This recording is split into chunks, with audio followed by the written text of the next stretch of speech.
Welcome, everyone. I am Nick Chase. I will be your host and presenter for today's live demo. We will be talking about MCP Edge and the MCP Edge demo appliance and creating a small Edge cloud on that appliance. So before we get started, a little bit of housekeeping. If you have any questions, please go ahead and add them in the questions pane. I believe we will be providing the recording and the slides at the end. I could be wrong, but I don't think so. So, so just go ahead and add your questions in there. We will hold them till the end because I can't talk and watch questions at the same time. Sorry, guys. All right, so let's talk a little bit about what we're going to do here today. I know you all came here for a demo, but I want to kind of set the lay of the land first. Now, I do want to go ahead and do a quick poll here because I want to get a feeling for sort of where you are on the spectrum. I don't want to be talking down to you if you know all of this stuff that I'm explaining, and on the other hand, I don't want to leave you in the dust if you have never heard of any of this stuff before.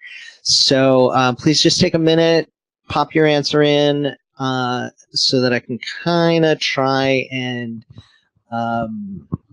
guide the content towards you. All right. So I see most people have put in their responses. Give it another 8 seconds, and then we'll move on. Okay, so it looks like most people, 62% of you are sort of in the middle. You've got an idea of what's going on. You understand the challenges, but you want to kind of see how this all works. So we'll try and keep the very basic stuff to a minimum. But don't worry, to those of you who either are at both ends of the spectrum, we'll get you too, so that's all right. Okay, so a little bit of an agenda so that we know where we're going here. So we'll start out just kind of talking about what edge computing is all about, not so much because you need to know, but just to kind of set a context of where we are. And then we'll talk about the technology aspects of making that work and where MCP, Mirantis Cloud Platform, fits in with all of that. And then, whereas MCP talks about the infrastructure, we'll talk about where that fits in on the applications and what they have to do with those requirements. And then we will dive into the actual demo itself. And then if you have any questions after that, we'll go ahead and hit them. So, all right, so let's go ahead and get started. First off, why are we even talking about this? It's easy to dismiss Edge as something that is far away, and definitely we are not kind of anywhere near peak Edge at this point because people are just getting started and figuring it out, and the standards aren't kind of set in stone yet and all of that. But really, I mean, think about this. If you had the chance to go back and get into cloud computing in 2007, I think you probably won't do that because you recognize that the people who kind of had that first mover advantage, those early adopters, are the ones who created the new business models. They're the ones who disrupted, entire industries. Think Amazon or Netflix or PayPal or Uber and all of those. So this is really where cloud in a lot of ways was about optimizing what you already had. Edge is about creating new revenue streams. So let's just kind of briefly talk about the overall architecture. Again, if you've already got Edge projects up, bear with us for just a second. Let's just kind of provide a little bit of a level set for the people who are just getting started. Typically with Edge, what you have is you have your regional data centers, and then you've got one or more core clouds that come off of those data centers, and then you have your edge clouds that come off of those core clouds. These clouds themselves, these are actual clouds. They're not just a single node, but this might be an entire cluster with multiple nodes, and each of those nodes has multiple clients and so on and so forth. So, but of course, all of these are off to the edge, hence the name. Okay, so let's talk about why all of this matters. Okay, it matters because there are various types of applications that have specific requirements that need this kind of architecture. And generally, we put them into four basic categories. There are the high bandwidth requirements. So, for example, if you've got multiple video streams, if you're streaming live video to a stadium full of people, or if you're recording video coming from cameras or something like that, if you are providing video on demand and so on, you need very high bandwidth, but very well-directed bandwidth. On the other hand, sometimes what you've got is you've got a lot of data that needs to be analyzed, and maybe you don't want to send all of that specifically off to your core cloud. And that would be a case of, analytics. Maybe you have your cameras analyzing what's coming in, and you're only sending frames that have people in them to your core cloud for analysis. Maybe you are collecting other specific big data type of use cases. Another place we see use for Edge would be in network functions virtualization, vRAN, virtual CPE, and so on and so forth. These are things that need to be close to that need the requirements of an edge cloud, the technical requirements of an edge cloud. And we're going to talk about that a little bit more in a minute. And then also low latency. If you are doing a virtual reality environment, if you're a gamer, you know that latency makes a difference. That's why gaming competitions are typically held where everybody's in the same room, and they're in the same room because you can't have even a few dozen milliseconds of latency make a big difference. If you are performing some kind of surgery via some kind of device, it's going to matter. We are at the very beginning now. We don't know what all of the use cases are going to be, and we're going to be finding that out as the technology becomes available. So all of this has very specific requirements.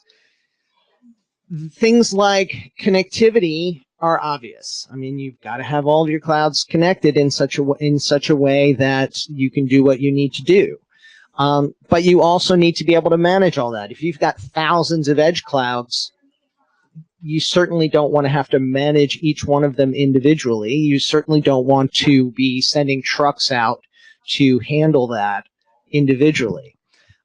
Open APIs so that everything can talk to each other. But another thing that you might not think about is identity federation.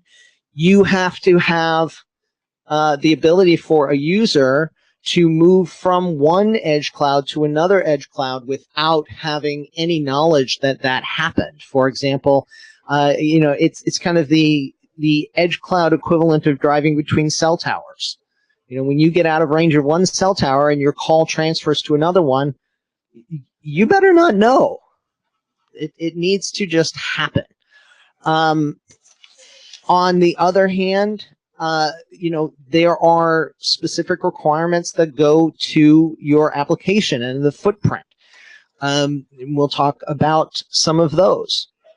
So, kind of getting deeper into this, there are centralized discovery and management and monitoring requirements that need to be met in order to have an edge cloud solution that is going to be practical. Never mind it's going to work, it's going to be practical. This has to be API driven. You cannot manage these things manually. It has to be high performance. You have to have low latency on these edge clouds, and so on. The actual edge clouds themselves have to have a small footprint. In a lot of cases, we're dealing with very small power limited devices. We're dealing with them in very remote locations, so they have to be reliable because you are not going to send a truck out to fix them. And if something happens, you need to be able to redirect as quickly as possible. But as far as the individual applications, they're not all the same.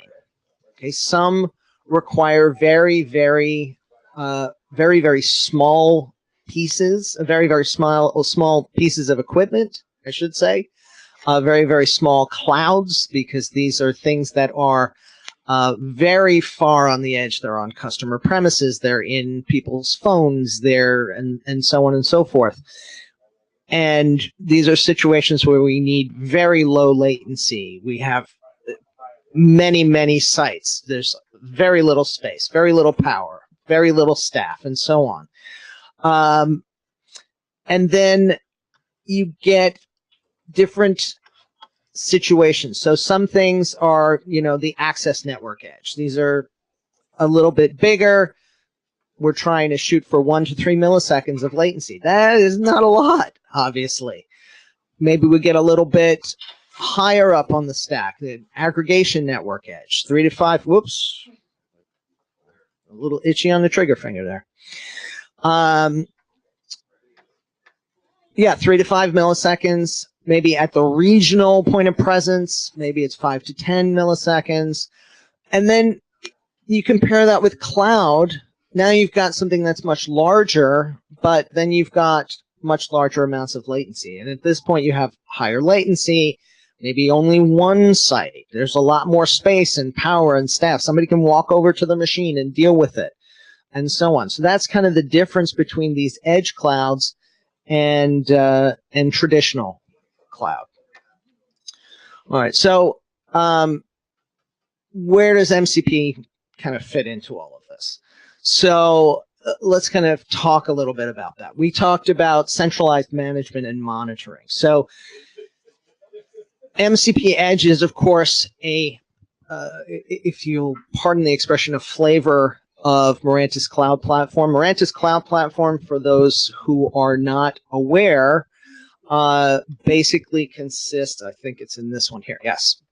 Basically, we have 3 pieces. We have Drivetrain, which is the lifecycle management piece, which allows us to have this flexible infrastructure and make changes to our compute, networking, and storage. And then Stacklight is the monitoring and alerting piece that allows us to keep an eye on all of this. So if we were to kind of head back here, we can see that MCP Edge is what we call a tuned stack. Okay, it's an infrastructure put together by MCP that has very specific, it's tuned, if you will, for very specific requirements. So centralized management and monitoring. So the management, we have Drivetrain. Monitoring, we have the Stacklight piece. Okay, for the open APIs, that centerpiece can be OpenStack. If you have a more VM-based operation, it can be Kubernetes. If you have a more container-based operation, although those are not exclusive, and we're going to talk about that in a minute. WAN connectivity. So we can do BGP VPN via Open Daylight. There are various partner SDN controllers that we can put in here. So there's a great deal of flexibility so that you can get what you need.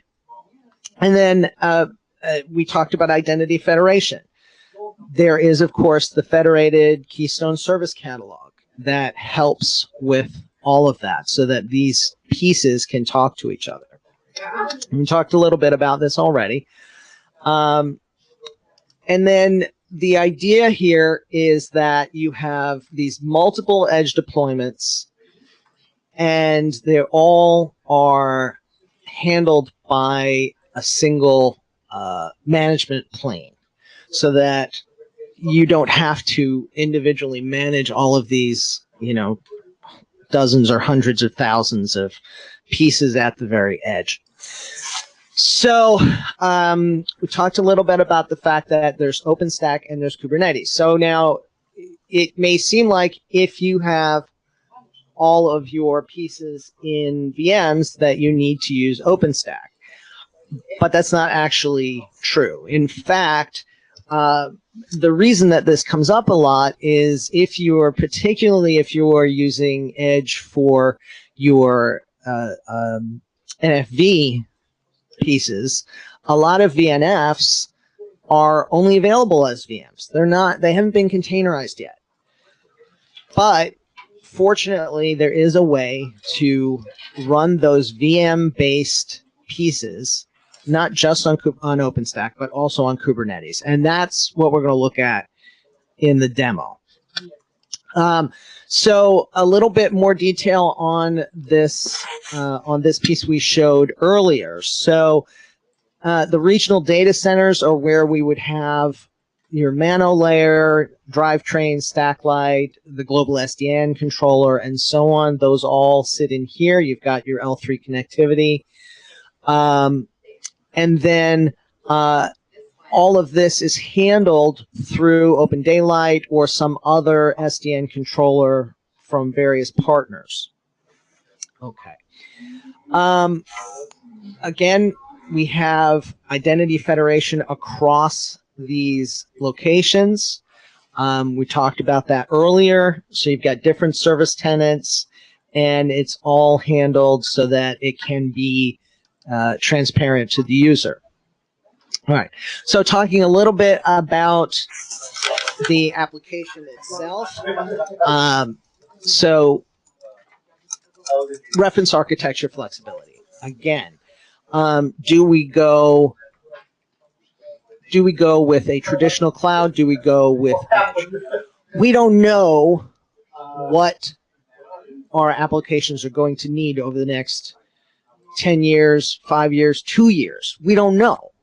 And so you need that kind of flexibility. Is it going to be more VMs, more containers?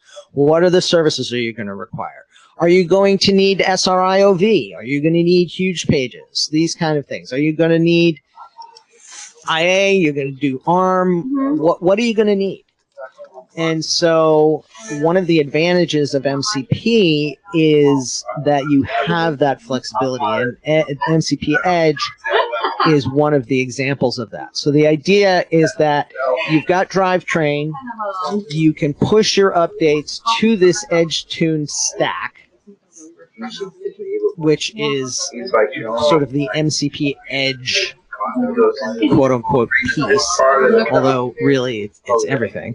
And those metrics go into Stacklight so that the ops team can make decisions and iterate on that cloud architecture and push those changes to the tuned stack. So you get the general idea.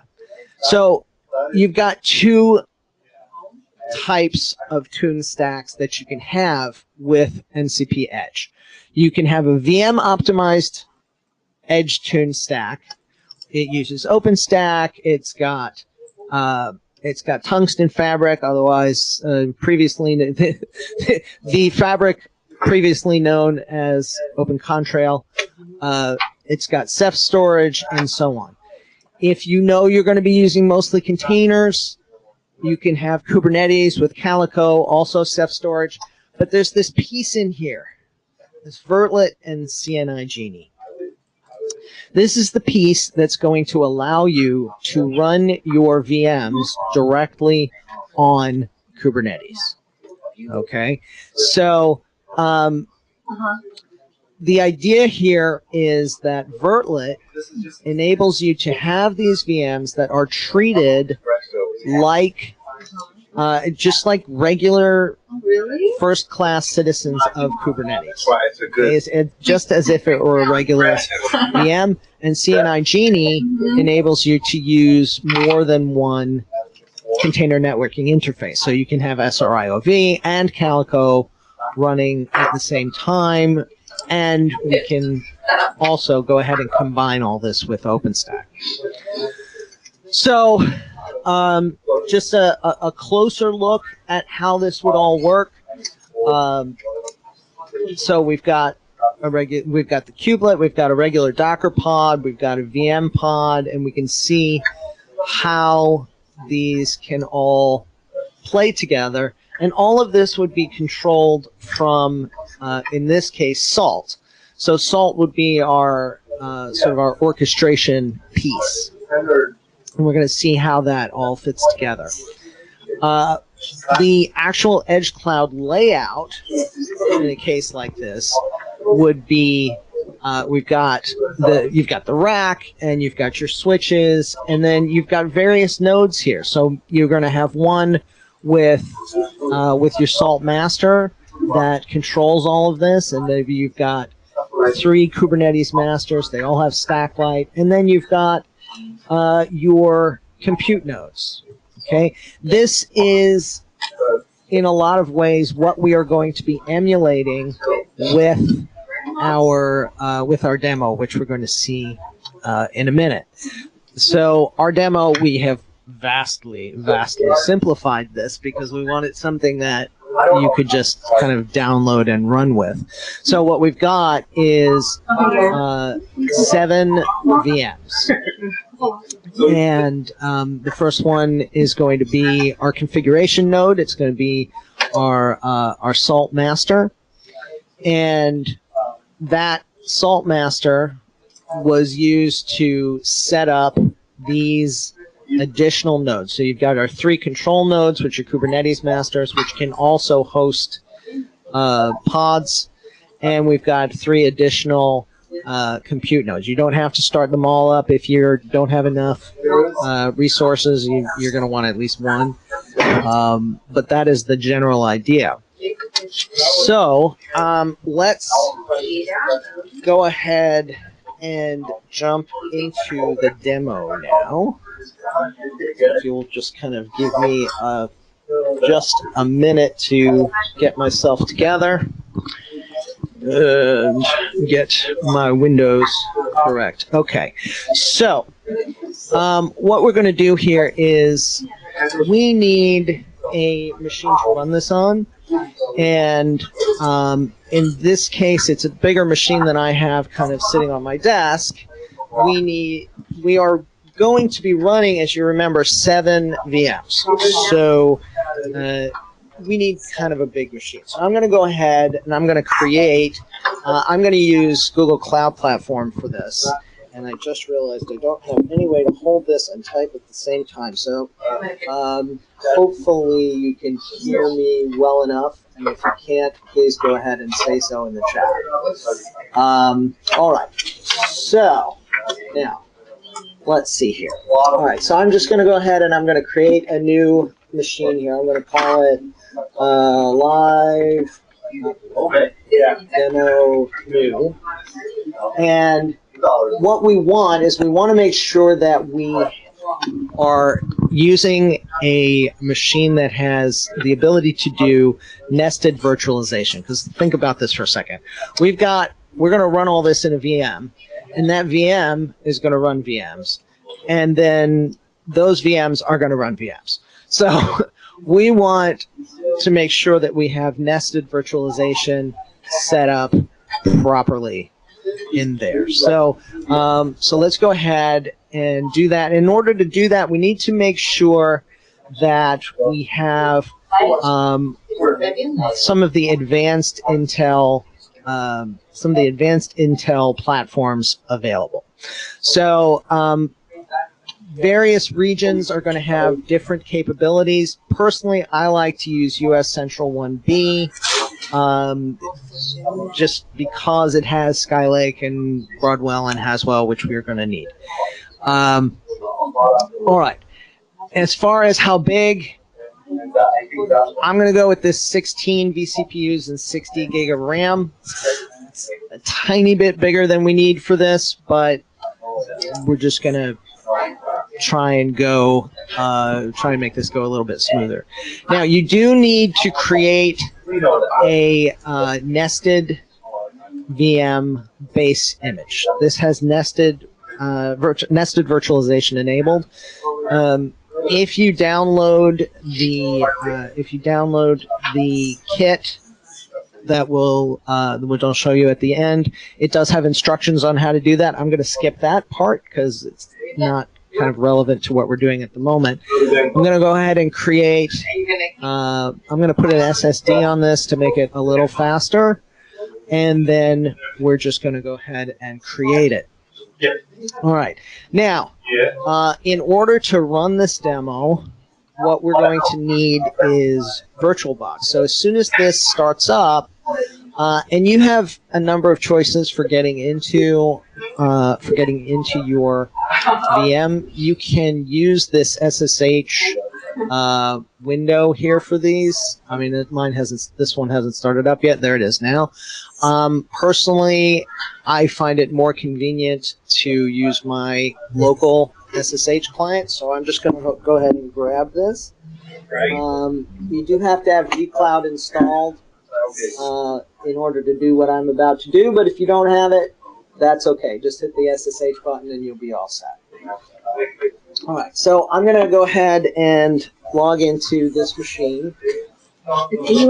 As soon as it comes up, there we go. I want to accept the key, and I'm already logged in. Okay, so now, so you don't have to watch me type, I've got these things all set up already. So, first thing, obviously, we want to update the machine. And then we're going to go ahead and install VirtualBox. Now, we're going to install VirtualBox. If you run into this problem where it can't get the lock, this is not unusual. I don't know why it does this, but the update sometimes takes a few seconds to release the lock. So, if you just give it a second, I'm going to go ahead and grab this piece right here. Opening time. And now we should be almost ready to go. Oh, come on. So let me talk about what we're going to do in a minute. So in order to make this work, we're going to install VirtualBox, which you're probably familiar with from other things. Okay, this is what the UI looks like. We're not going to use the UI because we don't need to. There we go. But this is essentially what we're doing, and then we're going to be creating VMs like these. The other thing that we need to do is, because these VMs use some features such as USB and so on, we need to install the what they call the guest editions. Okay, this is the guest edition CD image that you're probably familiar with if you've run this before. But we're just going to do it from the command line. It's the extension pack, which we will hit in just a moment. Assuming that this comes back. Well, take my word for it. We're going to do that. It is. And then the next thing we're going to want to do is we're going to want to download these OVAs, which are the actual which are the actual VMs. Now, these are the VMs that you're going to download from from this page. From the command line, you can go ahead and do that via curl, but I will tell you. See, there we go. Okay, now, hold that thought for just a moment. So for the extension pack, you are going to need to accept the user agreement. In order to get to that okay, just hit the tab key and hit your enter key. Yes, I want to accept that, and then that's going to go ahead and run. Now, these VMs are huge. Well, I mean, they're not huge, but they're huge enough that even on a Google machine, you can see here they're going to take a long time to download. Okay, now 4 minutes isn't a lot, but A, it's a lot when you're in the middle of a live demo, and B, it's a lot when you have 7 of them. So I actually went ahead and I prepped a machine with the downloads so that we could go ahead and move along without having to wait for all those downloads. But you'll go ahead and you'll do the downloads. Let's go ahead and log in to our machine that has all the downloads on it.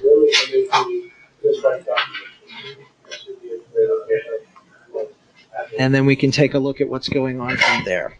So what we're doing is we have, one of the things you're going to download is a setup script. And that setup script is going to go ahead and import everything that you need to set up VirtualBox. So I just want to look at the script really quick to show you sort of what's going on. You do have the ability to decide how many of these things that you wanted to fire up. Like I said, you could do anywhere from 1 to 3 of the computes. The important things that I wanted to show here is we're just importing these OVAs directly. Okay. Once we import them, we do want to make sure that the CPU ID portability level is set, because we do have these nested virtualizations going on. Again, this is all done in the script, but I want you to understand what's going on behind the scenes. We do have 3 networks that we're setting up. So we have a management network, we have the VM networks, the container networks, and so on. We're making it so that these can all talk to each other. And then we're just going to go ahead and start these VMs in the headless mode. All right.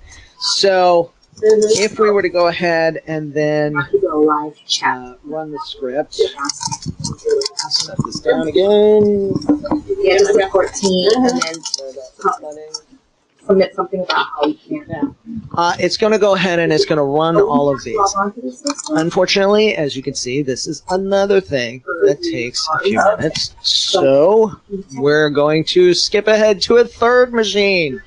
And we are going to log into that one. And this machine has all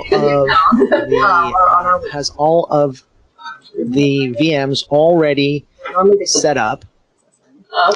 And once they're set up, you will see what we're going to have, and now we get to actually play with the demo. So, all right. So the first thing that we want to do is we want to log in to here. We want to SSH into the config node. You remember CFG01? That's where we're going now. Okay. Okay. I don't know if he has. We've got the password is in the instructions. Now we're logged into CFG01. Okay. So from there, we can go ahead and log into Put in his information. the first control node. So we're going to go into CTL01, Some people post. Oh, the group number. Yeah, so the group number is. and we can log directly into there. Now, Kubernetes, as I was saying earlier, actually I think I forgot to say this, but this demo is based on Kubernetes. So what we have is a cluster with Kubernetes and Vertlet installed. So if we did kubectl get nodes, we can see that we've got 6 nodes. You can also see for some reason one of these is not available. I have left it that way so that you can see that things still work. So we have our redundancy. We have our redundancy going on. So one of our control nodes is down, but it doesn't matter. You are not in all. All right. So now, I could just drop them in there. let's talk about creating a VM. So what we wanted to demonstrate here is the ability to create a VM in your Kubernetes cluster. So let's go ahead and do that. So we've got, there is on the CTL01, on the Control 1 machine, we've got a couple of files that we can use as templates. So if I were to kind of look at this, we can see Ceros VM and Ceros 2 VM. I'm just going to go ahead and copy Ceros VM YAML to Ceros 3 VM YAML. The reason I'm doing this is I want to show you what it's like to start up a VM pod, and what does that mean? What is Vertlet? How does Vertlet look? What does it do? And so on. I've actually already got kubectl get pods. If you look, I've actually already got 2 VM pods running, and I have a third one running already, which I forgot to shut down last night, but that's okay. At any rate, we have these running already, and I'll show you what happens when we get into them.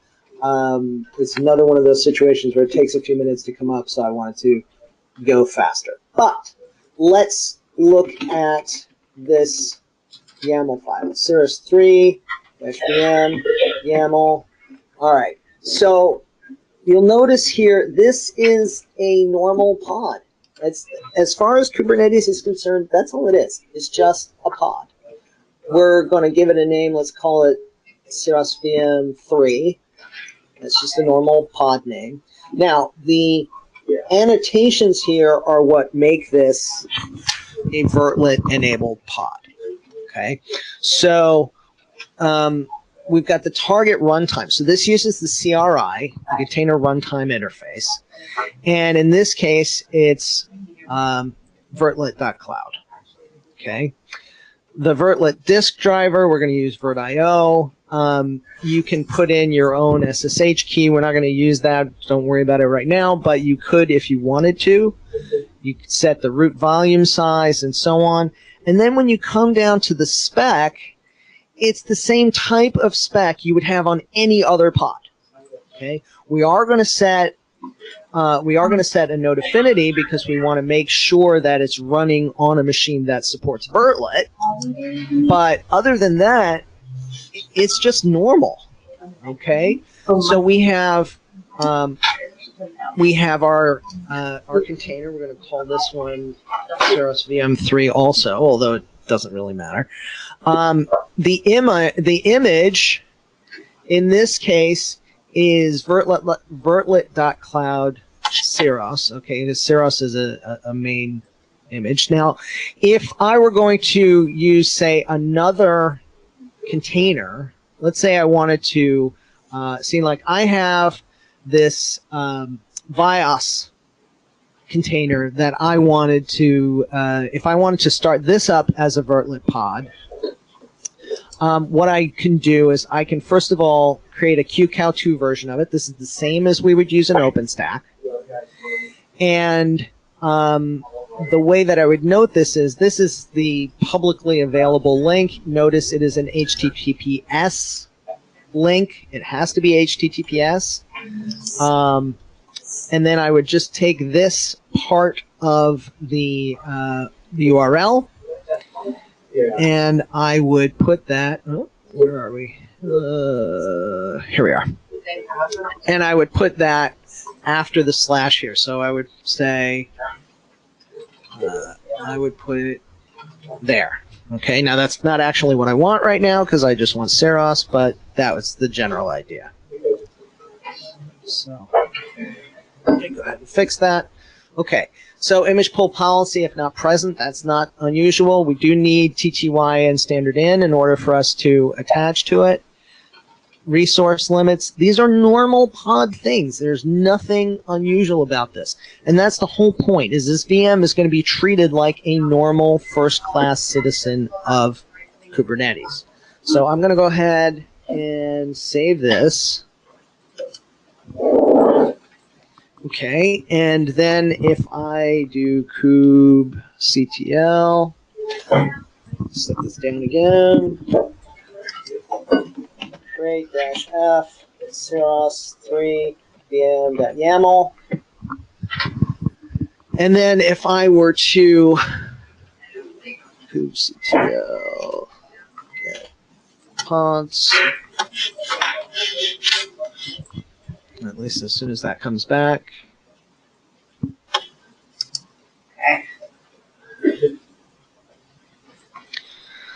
Of course, it's going to take a minute. There we go. So it says it was created. Now I can watch it come up. So you can see container creating just like it normally would. Yeah, this looks like... So while that's creating, we'll just give that a second.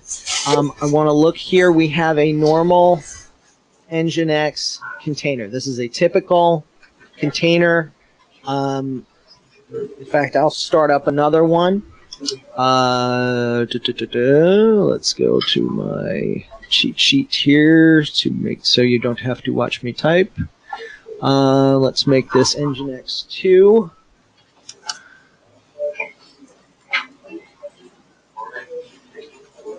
Copy that.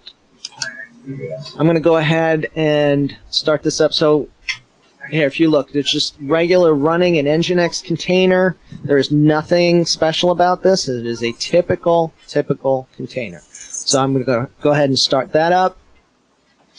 It starts up the service. Let's see where we are on pods. Okay, so now we can see a couple things here. First of all, our new Nginx container is getting created. Our Saros VM is running. So we can go ahead and we can log into that just as we typically would. So let's see, kubectl attach IT. I'll just type it. Saros 3. Oops, Saros. Yeah. Okay. So now, if we look, we can see that this is just a regular VM starting up. Okay. It does take a few minutes, like I said, so let's get out of this one and grab one of the ones that is already running. So I'm just going to go ahead and attach to Saros VM. We're already logged into this one. So if I did ifconfig, we can see it's got a normal networking. I've got the IP address here, so I can grab that. In fact, I think I've already put this in here. So this is our first one. Nope, I guess it didn't. So there you go. And then I can go. Let me get out of that one, and I'll go to the second one.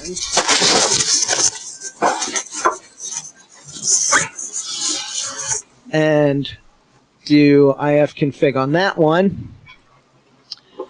And then I've got my IP address here.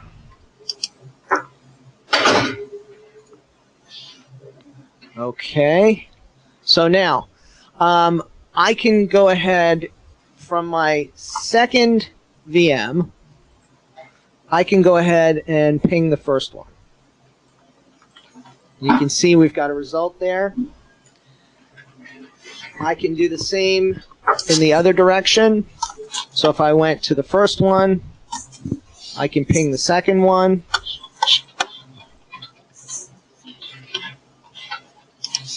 Oh, wrong window. There we go.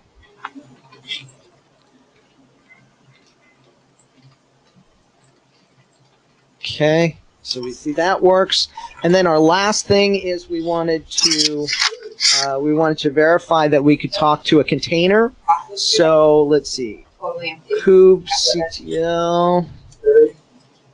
I feel like I haven't tried Get service. the yellow one. Okay, so we have our Nginx 2 container. We know that's a real container because we just started it up a few minutes ago. We'll grab that. Let's make sure that it's running first, of course. Get pods. Okay, it's running. So actually, if we were to just do a curl from outside of the VMs, so let's see, curl. We see our Nginx page. So now what we want to make sure is that when we go into one of the VMs, we can do the same thing. Curl, same IP address, and there you go. There's our home page. So the VM is talking to the container over the internal cluster network. And that brings us to the end of the demo. So if you have any questions, now is the time to go ahead and put them in. I am going to look and see if we had any. Give me a moment. All right, I don't see any questions so far on the list of questions. So, oh, here we go. Somebody wanted to know, where do you download the handout? Yeah, so let's talk about this. So what do you do from here? So you can go ahead and go to MCP Edge, I'm sorry, Mirantis.com, software MCP-Edge download. I'm going to put that in the chat. We'll also have it in the email that you get after this. I don't. Okay, I'm going to put it right there. Paste. There you go. So that will grab you the slides, and again, Michelle will make sure that you get all of that as well. Now let's see. In terms of questions, let me just look quickly at what we have here.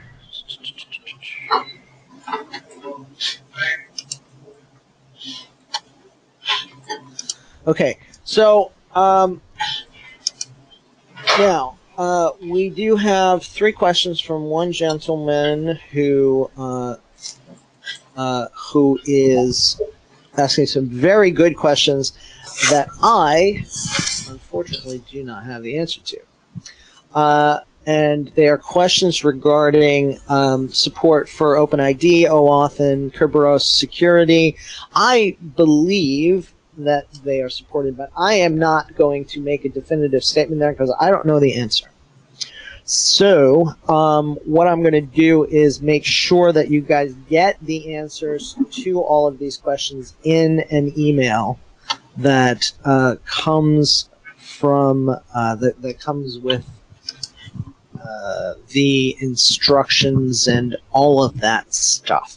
So I would ask you to go ahead and fill out this form, or go ahead and contact us. You can always contact us on the website from the contact page, as you can see here. Let's see. How is that Ceros image stored? Is it on the Docker image registry? I don't believe that it is actually in a Docker image registry, but it can be. The important thing about these Vertlet capable VMs is they are just VMs, and they are stored via HTTPS, essentially. This is what I was saying earlier. I was using the example, like, I can create a VM pod from this URL. It would be vertlet.cloud/ blah, blah, blah, blah, blah, and so on. So, yeah, so anywhere that's available via HTTPS, you can store this QCOW2 image. You can also create these QCOW2s from OVAs.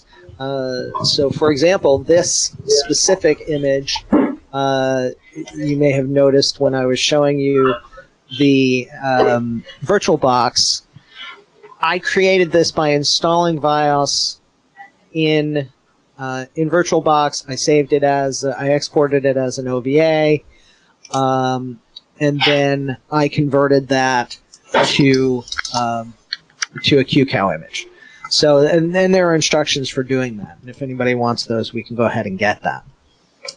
Does anybody else have any questions?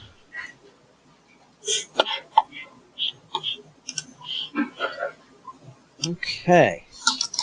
Well, I think that we are going to go ahead and end just a few minutes early. Oh no, wait, let's see. They're exactly the same format as can be run on OpenStack with Cloud.init installed and operational when Vertlet is spawned. That is correct. Yes, thank you, Bruce. Yeah, these are literally OpenStack VMs, or at least OpenStack capable VMs.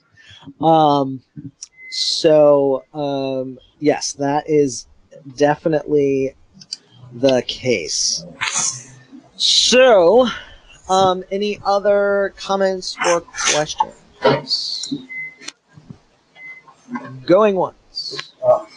Going twice. All right, sold. So that is that. So please go ahead and, as I said, please go ahead and download this demo Edge appliance. We put a lot of work into it, and we definitely want to hear your feedback on what you are using Edge for and how it is going to be best used by you. This is very, very early days for edge computing, and nobody's really sure exactly what is going to be the best way to do this. So we at Mirantis and the industry at large, we definitely need to hear from you. You're the customers. You are the users. You are the ones who are going to make or break all of this. So let us know. All right. So I want to thank Michelle Yakura for all of her back-end support, and I want to thank all of you for joining us here today, because we know that you're really busy, and we appreciate you. So, again, thank you all very much, and have a wonderful day.